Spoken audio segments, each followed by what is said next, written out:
This video chart presentation of Giga-tronics brought to you by allpennystocks.com. Giga trades on the NASDAQ capital markets under the ticker GIGA. I want to do this one. I mentioned it in our Canadian video for the week. It was a similar kind of look coming into the week. This was the first trading day on the shortened week for the U.S.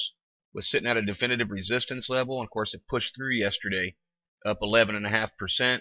Still relatively low volume. Certainly like to see that uptick a little bit more. But you can see this stock has a very low volume in general.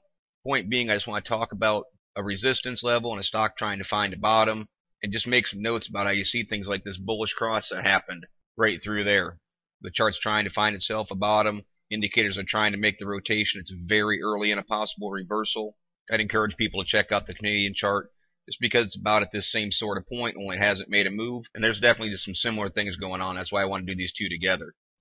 PPO very similar to the MACD, making its bullish cross. Histogram bars are trending back towards zero. You can see about 4 days ago it made the cross of the signal line.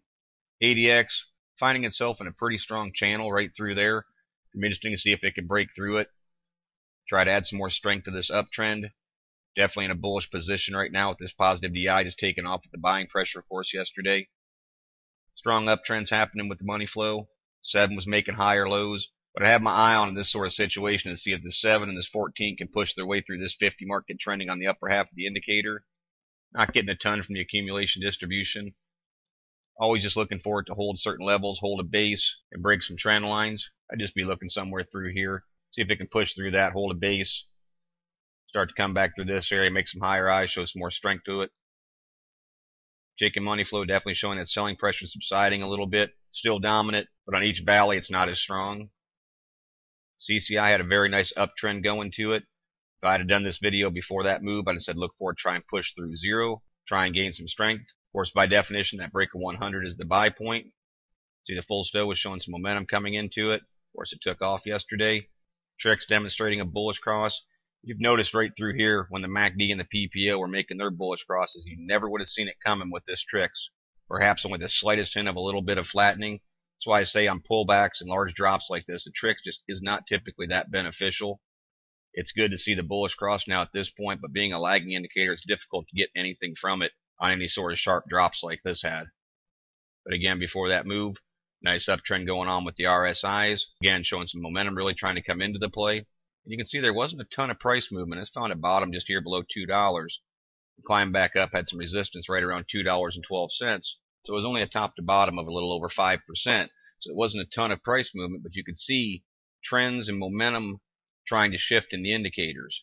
Those are things that give you some hints telling you this might be trying to come off the bottom. Now, of course, I don't know what caused this drop. These are always just technical charts. They have nothing to do with the fundamentals. So I don't know what happened that made Giga fall away from up here near $3 all the way down to $2.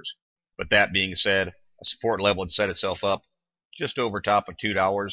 The definitive resistance was established around $2.12. Additionally, resistance right there around $2.20. Now, if this can't hold, you see it went up, bumped that 50-day moving average, a very common thing to see. If it wants to pull back down now, that $2.20 mark, that's where I'd be looking for this to hold. Establish a new support level there. It's holding about 50% of the move from the previous day, which is a good thing. Then I'd look for the uptrend to try and continue and challenge that 50-day moving average again. It does run into a little bit of price per share resistance right in through that $2.30 mark. You can see kind of just a few days right there is a little bit of resistance. And then back here through February and March, a little bit of support was established through there. And going back into the end of part of last year, a little bit of resistance. These sort of things are just really good examples of how technical analysis works, where resistance comes from, where support comes from, and how it just seems to play itself together virtually every time. So what I'd look for from this point forward are some of the things that I mentioned. Of course, moving above the 50-day and a little bit longer term is a very bullish thing. That's one thing I'd look for in the overall perspective of the chart. But here in the near term, indicators are definitely trying to go bullish. Of course, you always look for the push first, but recognize there's some resistance right there in front of it on any sort of pullback. I'd want to see it hold 220.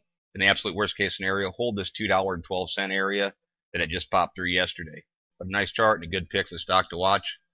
Follow through with this and see how it performs. As always, it's merely my interpretation of the Giga-tronics chart. I'm not a financial consultant and strongly encourage you to do your own proper due diligence. Consult with a qualified financial advisor before making any investment decisions.